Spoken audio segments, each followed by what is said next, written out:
Hello students, मैं हूं Ankita ma'am और आज हम science chapter 1 matter is our surrounding के आगे का एक्सप्लेनेशन समझेंगे। So let's start. आइए बच्चों, जान ले मेल्टिंग पॉइंट क्या होता है। तो मेल्टिंग पॉइंट किसी सॉलिड का हम इस तरह से डिफाइन कर सकते हैं कि ऐसा टेम्परेचर जिस पर सॉलिड मेल्ट होकर लिक्विड बनेगा एटमॉस्फेरिक प्रेशर पर। ओके, वैसे मेल्टिंग पॉइंट की मैंने और भी डिफाइन यहाँ पे दी है, आप लोग आपके हिसाब से लर्न कर सकते हो। अच्छा बच्चों, आप लोग ये भी जान लो कि मेल्टिंग पॉइंट पर सॉलिड और लिक्विड स्टेट दोनों ही एक साथ एग्जिस्ट करते हैं। ओके, डिफरेंट थिंग्स के मेल्टिंग पॉइंट्स भी अलग ही होते हैं। Example, melting point of ice is 32 degree Fahrenheit और सेल्सियस में बोलेंगे तो 0 डिग्री सेल्सियस। आयरन का मेल्टिंग पॉइंट 1538 डिग्री सेल्सियस होता है।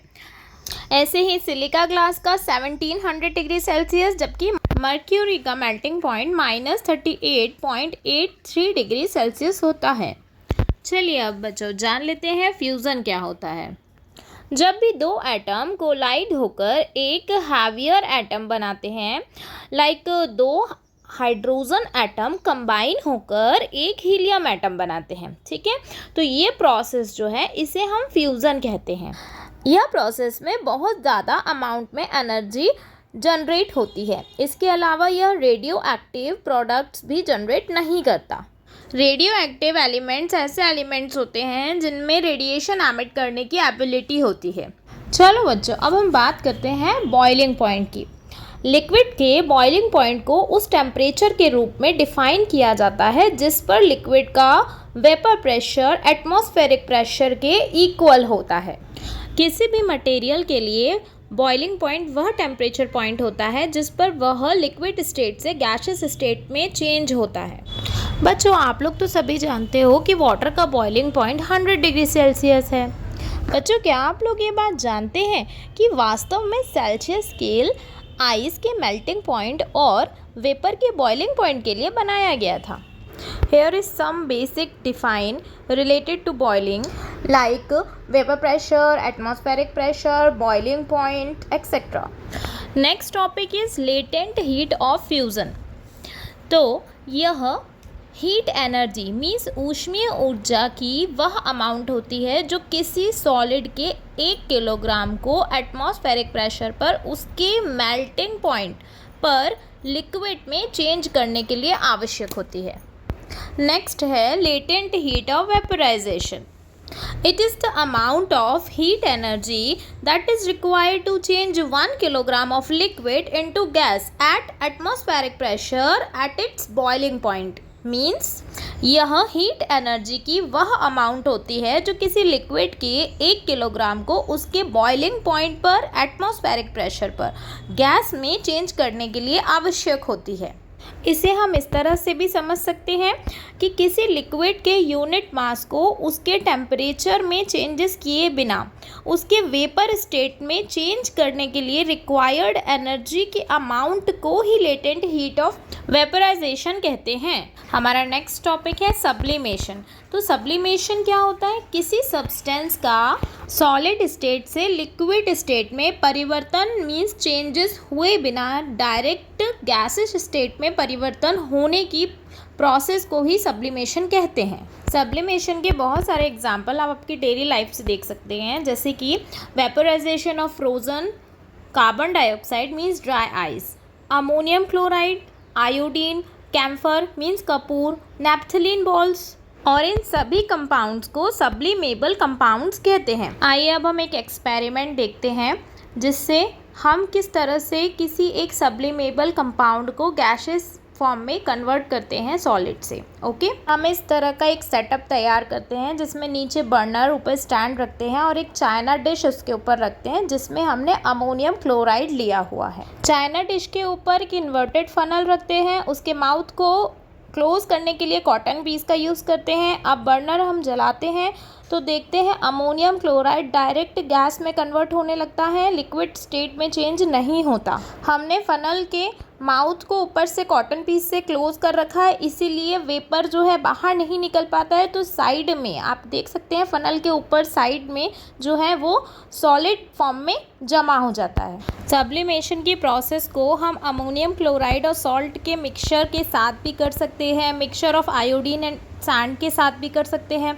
इस तरह से हम नॉन सब्लिमेबल सब्सटेंस को सब्लिमेबल सब्सटेंस से सेपरेट कर सकते हैं सब्लिमेशन प्रोसेस से।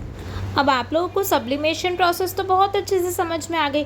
अब हम ये देखेंगे कि अगर हम प्रेशर पे कुछ ना कुछ चेंजेस करें तो किसी मैटर पर क्या इफेक्ट पड़ता है। On applying pressure the particle of matter can brought close together and the state of matter can be changed. Okay, यदि बच्चों आप किसी मैटर पर प्रेशर अप्लाई करते हो तो उसके पार्टिकल बहुत पास आ जाते हैं और उसकी स्टेट में चेंजेस हो जाता है। Okay, for example CO2 gas can be solidified by applying pressure and lowering the temperature. अब जो हमारा नेक्स्ट टॉपिक है वो है इवेपोरेशन।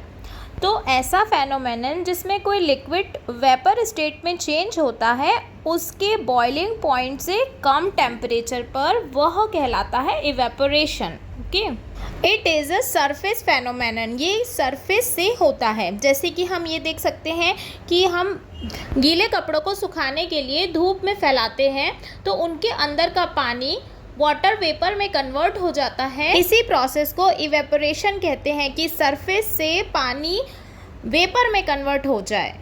आइए बच्चों जान लेते हैं कि इवेपोरेशन पर कौन कौन से फैक्टर इफेक्ट करते हैं। फर्स्ट है temperature. Rate of evaporation increase हो जाएगा अगर हम टेम्परेचर को इंक्रीज कर दें। टेम्परेचर के बढ़ने के साथ ही इवेपोरेशन भी तेज़ी से होने लगता है। सेकेंड है सरफेस एरिया। अगर सरफेस एरिया इंक्रीज करेंगे तो रेट ऑफ इवेपोरेशन भी इंक्रीज हो जाएगा। थर्ड है ह्यूमिडिटी। ह्यूमिडिटी अगर बढ़ती है तो रेट ऑफ इवेपोरेशन घट जाता है। जैसे हम लोग बारिश के दिनों में देखते हैं कपड़े जल्दी नहीं सूख पाते क्योंकि बारिश के दिनों में ह्यूमिडिटी ज़्यादा होने के कारण रेट ऑफ इवेपोरेशन डिक्रीज़ हो जाता है। नेक्स्ट है विंड स्पीड। अगर बहुत तेज़ हवाएं चलती हैं मींस विंड स्पीड बढ़ जाती है तो रेट ऑफ इवेपोरेशन भी बढ़ ही जाएगा, मींस इंक्रीज़ हो जाएगा। आइए अब हम जानते हैं इवेपोरेशन के कारण कूलिंग का इफेक्ट कैसे होता है। इवेपोरेशन के दौरान लिक्विड के पार्टिकल अट्रैक्शन के इंटर पार्टिकल फोर्स पर काबू पाने के लिए आसपास से एनर्जी को एब्जॉर्ब करते हैं और एक फेज चेंज से गुजरते हैं। आसपास से हीट के एब्जॉर्प्शन के कारण ही सराउंडिंग कूल हो जाता है। For example sweating cools down our body. आइए अब हम जान लें 7 फंडामेंटल यूनिट्स के बारे में। इन्हें लर्न करना बहुत ही ज़रूरी है, आप लोगों को लर्न होना ही चाहिए। टेम्परेचर की यूनिट केल्विन है, सिंबल K। लेंथ की मीटर, सिंबल M। मास की यूनिट होती है किलोग्राम, जिसका सिंबल होता है kg। वेट की यूनिट होती है newton, symbol capital N। Volume की यूनिट होती है क्यूबिक मीटर, सिंबल मीटर का क्यूब। डेंसिटी की यूनिट है kilogram per cubic metre, symbol kg m⁻⁻3।